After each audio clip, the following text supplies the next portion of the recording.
Baik, kita ke informasi selanjutnya. Ini polisi masih mendalami kasus pelemparan bom Molotov ke halaman masjid di kawasan Cengkareng, Jakarta Barat pada Sabtu malam. Polisi masih menunggu hasil tes kejiwaan tersangka. Kasus pelemparan botol disertai kebakaran oleh seorang pria di halaman Masjid Al-Istiqomah di Jalan Kamal, Cengkareng, Jakarta Barat pada Sabtu malam terus didalami polisi. Tersangka yang merupakan warga Duri Kosambi telah diamankan petugas. Saat ini, polisi masih menunggu hasil kejiwaan tersangka yang disebut oleh keluarganya mengalami gangguan jiwa.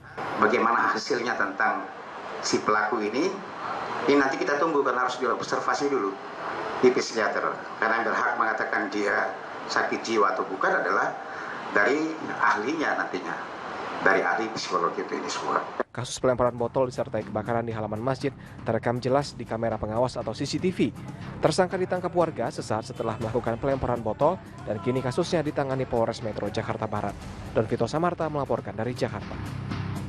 Astagfirullahaladzim, ini masjid menjadi korban dalam pelemparan bom Molotov. Semoga kasus serupa tidak terulang dan pelaku mendapat ganjaran hukum yang setimpal. Ustadz Lutfi, apa imbauan bagi umat Islam agar tidak terprovokasi hingga melakukan tindakan di luar hukum terkait peristiwa ini, Ustadz?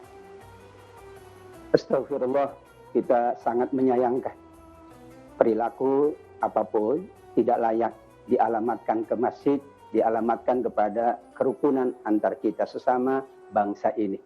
Masjid tempat ibadah, tempat kita memohon, tempat doa, tempat zikir, tempat kita memanjatkan semua hajat-hajat kita kepada Allah.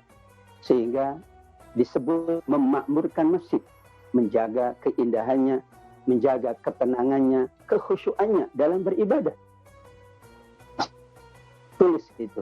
Handphone mohon untuk dimatikan atau dinonaktifkan agar kekhusyuan beribadah terjaga dengan sebaik-baiknya.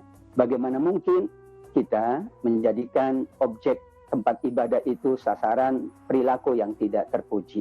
Mudah-mudahan pihak yang berwajib, petugas dalam hal ini segera menyelesaikan persoalan ini sehingga masyarakat menjadi tenang. Tenang beribadah kembali, yang lain pun tetap menjaga keharmoniannya.